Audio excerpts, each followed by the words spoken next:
और 2 कदम आगे बढ़कर सहाफी से भी ज्यादा नाम।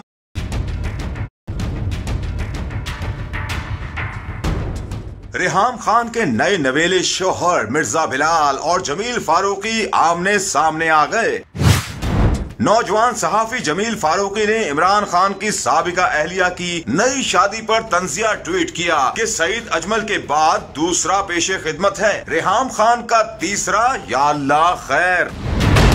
जमील फारूकी के नामुनासिब तबसरे पर रेहाम खान के नए खावंद मिर्जा बिलाल भी पीछे न रहे और 2 कदम आगे बढ़कर सहाफी से भी ज्यादा नामुनासिब बात कर दी।